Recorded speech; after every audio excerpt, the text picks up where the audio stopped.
ఆంధ్రప్రదేశ్ రాష్ట్రంలో 3 రాజ్యసభ సీట్లు ఖాళీ కాబోతూ ఉన్నాయి. ముగ్గురి యొక్క కాల పరిమితి ముగించటం వల్ల ఫిబ్రవరిలో ఎన్నికలు జరిగే అవకాశం కనపడుతుంది. ముగ్గురు ఎవరంటే ఈ 3 సీట్లు కూడా ఆంధ్రప్రదేశ్ శాసనసభ్యులు మాత్రమే ఎన్నుకోవాలి. విశేషం ఏంటంటే రాజ్యసభ సభ్యుని ఎన్నిక చేసుకోవడానికి శాసన మండలి ఎమ్మెల్సీలకు ఓటు హక్కు ఉండదు. ఈ ముగ్గురు రిటైర్మెంట్ అయిన వాళ్ళు, కాల పరిమితి ముగిసిన వారు ఎవరంటే తెలుగుదేశం పార్టీ తరపున ప్రముఖ సీనియర్ న్యాయవాది కనకమేడల రవీంద్ర కుమార్. రెండవ అభ్యర్థి భారతీయ జనతా పార్టీ ప్రతినిధిగా ఉన్న పొద్దుటూరు వాసి వెనుకబడిన తరగతులకు చెందిన సీఎం రమేష్. ఇక మూడవ అభ్యర్థి వైఎస్ఆర్సీపీ పార్టీకి చెందిన నెల్లూరు వాసి పారిశ్రామికవేత్త వేమిరెడ్డి ప్రభాకర్ రెడ్డి. ఆయన్ని నెల్లూరు జిల్లా ప్రజలు ముద్దుగా అందరూ వీపీఆర్ అంటారు. రాజకీయ నాయకులు, రాజకీయ వర్గాలే కాదు, ప్రజలు కూడా వీపీఆర్ అంటారు. ఈ వీపీఆర్ ప్రస్తుతం వైఎస్ఆర్సీపీ పార్టీ నెల్లూరు జిల్లా అధ్యక్షుడిగా ఉన్నారు. ఆయన రాబోయే పార్లమెంట్ ఎన్నికల్లో లోక్సభకు పోటీ చేయబోతున్నారు. ఇప్పుడున్న పరిస్థితిని బట్టి వైఎస్ఆర్సీపీ పార్టీకి ఉన్న బలాన్ని బట్టి, ఎమ్మెల్యేల బలాన్ని బట్టి 3 సీట్లు వాళ్ళ కైవసం కావాలి. కానీ వైఎస్ఆర్సీపీ పార్టీలో జరుగుతున్న పరిణామాలు, ఈ మాస్ ట్రాన్స్ఫర్స్, సామూహిక బదిలీలు, అంతర్జిల్లా బదిలీలు, అంతర్జోన్ల బదిలీలు, అంతర్రాష్ట్ర బదిలీలు, ఎమ్మెల్యేలను, ఎంపీలను, ఇప్పటికే 31 మంది ఎమ్మెల్యేలను మీకు సీట్లు రాదు అని చెప్పాడు. కొంతమందిని జిల్లా సరిహద్దులు దాటించి, కొంతమందిని జోన్ సరిహద్దులు దాటించి, కొంతమందిని కర్ణాటక రాష్ట్రం నుంచి ఆంధ్రప్రదేశ్ రాష్ట్రానికి దిగుమతి చేసుకున్నాడు. ఈ విధంగా ఇంతవరకు మనకు స్వాతంత్రం వచ్చిన తర్వాత భారతదేశంలో ఏ రాజకీయ పార్టీ కూడా ఇలాంటి ప్రయోగం చేయలేదు. ఇదేదో ఉద్యోగస్తుల్ని సామూహిక బదిలీలు చేస్తేనే వాళ్ళే సహాయ నిరాకరణ పెడతారు. బదిలీ అయిన వాడు సెలవు పెట్టి కూర్చుంటాడు ఇంట్లో. అనారోగ్య సెలవని, లేదు ఎర్న్ లీవ్ అని రకరకాలుగా సెలవు పెట్టి మొత్తము ప్రభుత్వ పని స్తంభించేలా చేస్తారు. అలాంటిది ఉద్యోగస్తులకు బదిలీలు చేస్తేనే విజయవంతం కాదు. ఇంతవరకు 70 మందిని శాసనసభ్యులను, 70లో 30 మందిని మీరు పనికిరారు, మీరు పోటీ చేయొద్దు, ఉంటే ఉండండి, పోతే పోండి, వాళ్ళేం బతిమాలటంలా.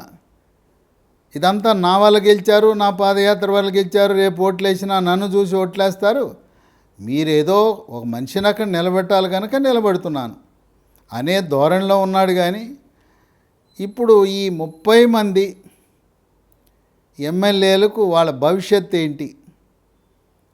వాళ్ళకి వైఎస్ఆర్సీపీలో ఎక్కడా కూడా ఎమ్మెల్సీ ఇస్తాము, రాజ్యసభ ఇస్తాము, లోక్సభలో అవకాశం కల్పిస్తామని హామీ ఏమీ ఇవ్వలేదు. వాళ్ళని కూరలో కరివేపాకులా వాడుకుని వదిలేశాడు.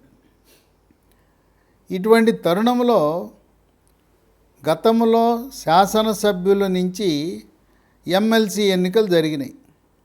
తెలుగుదేశం పార్టీకి ఉన్న బలాన్ని బట్టి ఎమ్మెల్సీ అభ్యర్థి గెలవకూడదు. అయినా వాళ్ళు తెలుగుదేశం పార్టీ ఒక బీసీ మహిళ, చేనేత సామాజిక వర్గానికి చెందిన పంచుమర్తి అనురాధని విజయవాడ నగర్ మాజీ మేయర్ని అభ్యర్థిగా పెట్టారు. వ్యూహాత్మకంగా తెలవకుండా కొంతమంది వైఎస్ఆర్సీపీ ఎమ్మెల్యేల మద్దతును పొంది అనూహ్యంగా ఎవరూ ఊహించని విధంగా తెలుగుదేశం ఎమ్మెల్యేల నుంచి గెలుపొందటం అనేది ఒక చరిత్ర. తెలుగుదేశం పార్టీ యొక్క వాళ్ళ యొక్క వ్యూహాలు, ప్రతి వ్యూహాలకు ఒక మచ్చు తునక.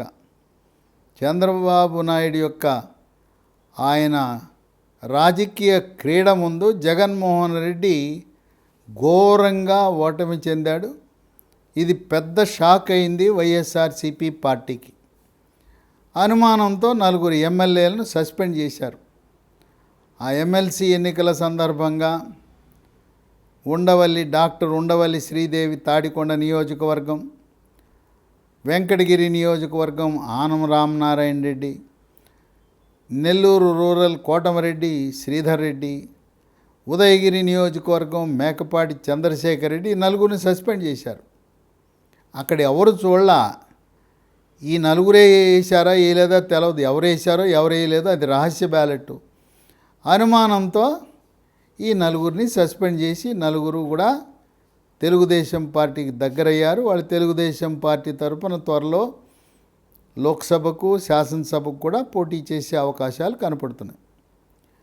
ఇటువంటి తరుణంలో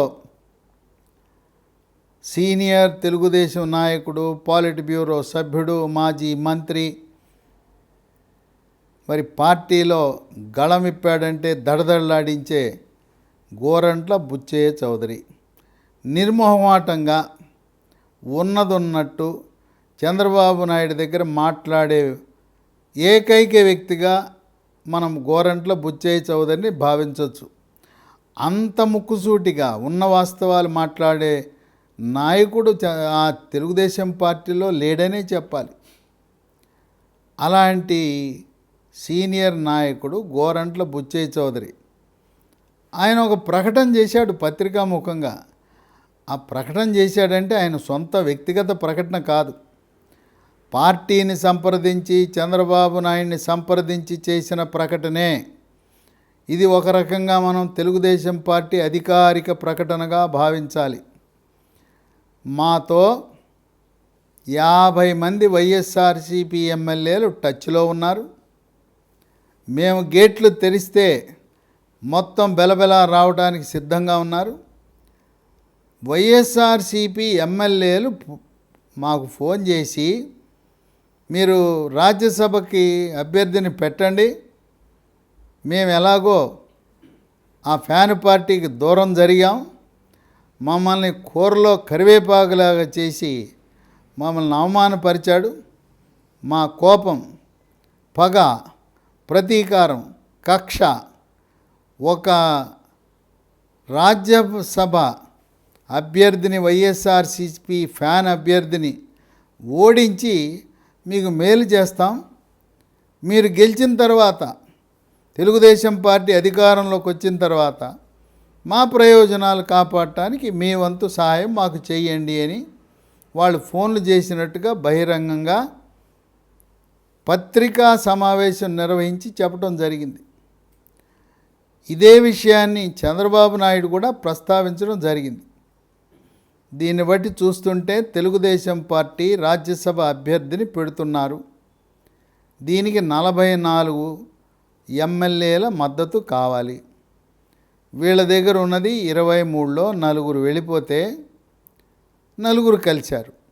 4 మైనస్ 4 ప్లస్. వల్లభనేని వంశీ, వాసిపల్లి గణేషు, గిరిధర్, కరణం బలరాం 4 వెళ్ళిపోతే 4 కలిశారు. ఇంకొక విచిత్రమైన విషయం ఏంటంటే విశాఖ స్టీల్ ప్లాంటు ప్రైవేటీకరణ చేయకుండా ఉంచాలి, కేంద్ర ప్రభుత్వమే నిర్వహించాలి అని చెప్తూ 3 సంవత్సరాల క్రితం గంటా శ్రీనివాసరావు తన రాజీనామా పత్రాన్ని సమర్పిస్తే విశాఖ ఉత్తరం ఎమ్మెల్యేగా దాన్ని అలానే పెట్టి ఇప్పుడు ఆకస్మికంగా దాన్ని ఆమోదం తెలిపి ఈ రోజున 3 ఏళ్ల తర్వాత ఆయనకు నోటీసు కూడా ఇవ్వకుండా మీ యొక్క రాజీనామా ఆమోదిస్తున్నాం, ఇక మీదట మీరు శాసనసభ్యుడు కాదు అని ప్రకటించారు. ఆళ్ల రామకృష్ణారెడ్డి మంగళగిరి శాసనసభ్యత్వానికి రాజీనామా చేశాడు. ఇంకా ఆ రాజీనామా ఆమోదం పొందినట్టు ప్రకటించలేదు. కనుక అది కూడా ఆమోదిస్తే 2 మైనస్ అవుతాయి. 2 మైనస్ అయినా గంటా శ్రీనివాసరావు పోయినా ఎవరైతే 31 మందిని సీట్లు నిరాకరించిన ఎమ్మెల్యేలు, ఆ జాబితా చాలా చాంతాడంత జాబితా. కాపు రామచంద్రారెడ్డి రాయదుర్గం, తిప్పన నాగిరెడ్డి గాజువాక, కోడుమూరు డాక్టర్ దంతవైద్యుడు డాక్టర్ సుధాకర్, అమలాపురం కొండేటి చిట్టిబాబు, పత్తిపాడు పూర్ణప్రసాద్, పత్తిపాడు అంటే తూర్పుగోదావరి పత్తిపాడు, పిఠాపురం పెండెం దొరబాబు, పెనమలూరు పార్థసారథి, తిరువూరు రక్షణనిధి, చింతలపూడి ఎలీజా, ఆలూరు మంత్రి జయరాం, నందికొట్కూరు ఆర్థర్, పలమనేరు ఎంఎస్ బాబు, ఇలా 31 మంది మద్దతు ఇవ్వడానికి సిద్ధంగా ఉన్నారు. కావలసిన ఎమ్మెల్యేలు 44. ఆ విధంగా మళ్ళీ ఒక ఘోర పరాభవాన్ని చవి చూడబోతా ఉంది వైఎస్ఆర్సీపీ పార్టీ. జగన్మోహన్ రెడ్డి ఆయన ఏం చేయాలో దిక్కుతోచని పరిస్థితి ఉత్పన్నమైంది. కొంతమంది సీట్లు ఇవ్వనున్న ఎమ్మెల్యేని మళ్ళీ పిలిపించుకుని లేదా ఫోన్లో మాట్లాడుతూ, లేదు మళ్ళీ సర్వే చేయిస్తున్నా, మీ పేరు మళ్ళీ పరిశీలిస్తున్నా, మీరు తప్పు చేయబాకండి, మీరు తెలుగుదేశం పార్టీ రాజ్యసభ అభ్యర్థికి ఓటు వేయొద్దు అని చెప్పి వాళ్ళను దువ్వుతున్నారు. వాళ్ళకి కాపు రామచంద్రారెడ్డి బాధాతప్త హృదయంతో అక్కడ ఆయన జగన్మోహన్ రెడ్డి నివసిస్తున్న భవనానికి ఆయన ఒక 5 నిమిషాలు మాట్లాడతానంటే ఆయన కనీసము కాపు రామచంద్రారెడ్డి అంటే ఆయన రెడ్డి కాదు, బీసీ సామాజిక వర్గం, బీసీలకు ఘోర అవమానం జరిగిందిగా అట్లుగా భావిస్తున్నారు. దిక్కుతోచని పరిస్థితుల్లో 5 నిమిషాలు కూడా మాట్లాడటానికి సమయం ఇవ్వకుండా ఒక బీసీ కాపు రామచంద్రారెడ్డిని అవమానపరిచాడని ఆయన జగన్మోహన్ రెడ్డి ఉన్న భవనానికి సెల్యూట్ పెట్టి ఇంటికి వెళ్ళిపోయి నా దారి నేను చూసుకుంటానని చెప్పి ఆయన కాంగ్రెస్ పార్టీలో చేరి ఇప్పటికే రఘువీరారెడ్డిని సంప్రదించి కాంగ్రెస్ పార్టీ తరపున తన భార్య, తను కళ్యాణదుర్గం నుంచి, భార్య రాయదుర్గం నుంచి 2 సీట్లలో పోటీ చేయాలి కాంగ్రెస్ పార్టీ అని నిర్ణయించుకున్నాడు. ఆ విధంగా బీసీలను నామకే వాస్తే పదవులు ఇవ్వటం, పవర్ ఉండదు. పవర్లెస్ పదవులు ఇవ్వటంలో జగన్మోహన్ రెడ్డి ఎక్స్పర్ట్. పదవేమో బీసీకి ఉంటుంది, నామకే వాస్తే 5 ఉప ముఖ్యమంత్రులు ఉంటారు. 5 ఉప ముఖ్యమంత్రులున్నా మొత్తము పవర్ అంతా కూడా ఎవరి చేతుల్లో ఉంటుంది?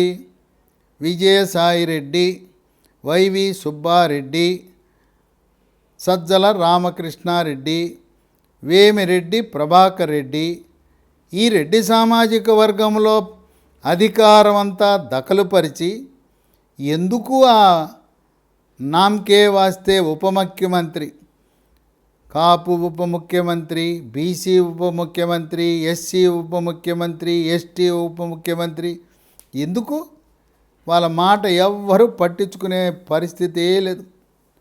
వాళ్ళ మంత్రులకు, వాళ్ళ శాఖల్లో ఉండే అధికారులు కూడా పట్టించుకునే పరిస్థితి లేదు.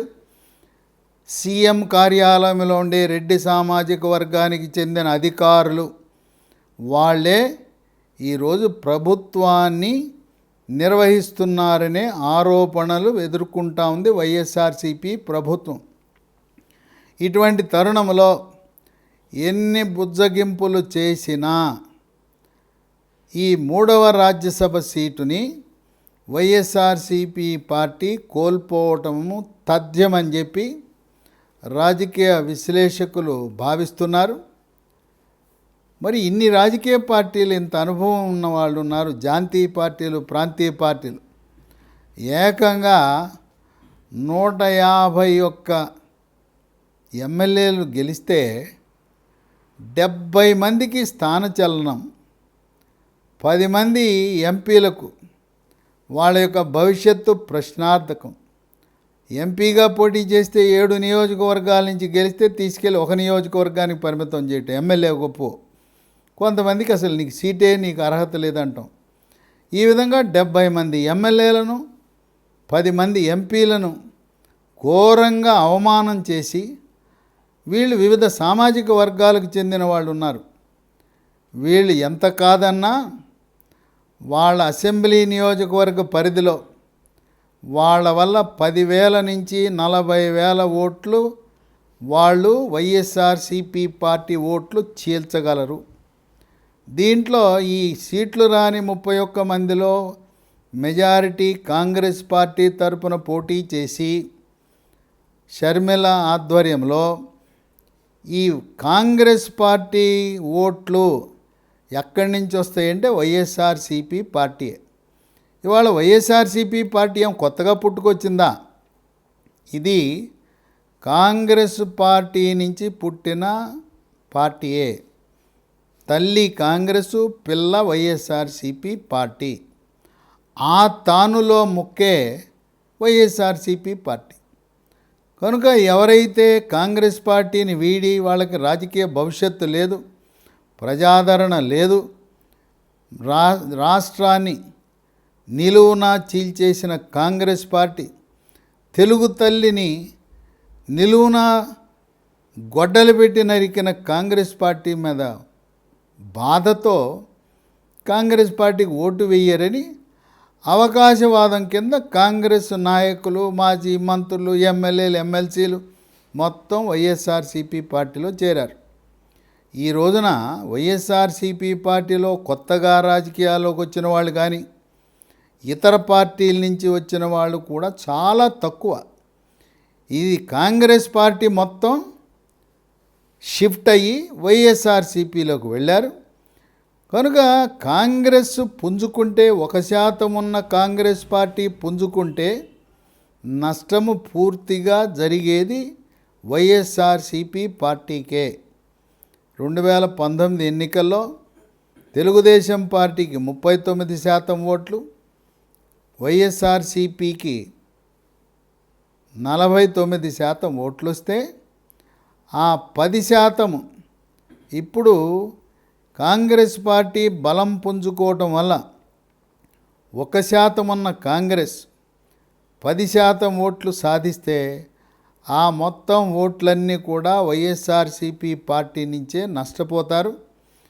షర్మిల వల్ల కాంగ్రెస్ పార్టీ పుంజుకోవటం వల్ల కాంగ్రెస్ పార్టీ 175 శాసనసభలకి 25 పార్లమెంట్లకు పోటీ చేస్తామని ప్రకటించారు.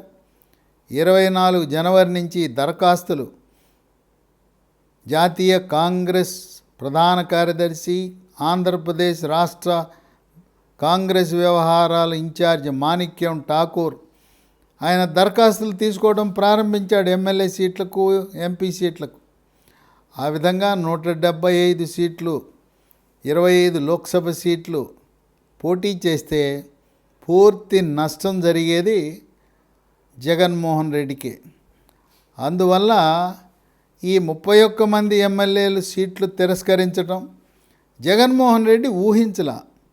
షర్మిల ఇంత త్వరగా కాంగ్రెస్ పార్టీలో చేరి ఇంత ప్రాబల్యం పొంది మనం వద్దన్న ఎమ్మెల్యేలందరూ కాంగ్రెస్ పార్టీలో చేరతారని ఊహించలా. పడి ఉంటారులే, వాళ్ళకు వేరే మార్గం లేదు.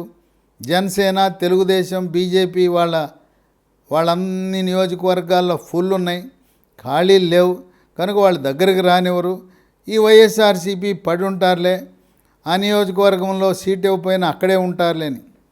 ఈరోజు సీటు రాని ఎమ్మెల్యే, ఎంపీల వల్ల వైఎస్ఆర్సీపీ పార్టీకి ఘోర నష్టం జరగబోతూ ఉంది. ఎందుకంటే 2019 ఎన్నికల్లో 50 నియోజకవర్గాలు గెలుపు ఓటమి 5,000 ఓట్లతోనే జరిగింది.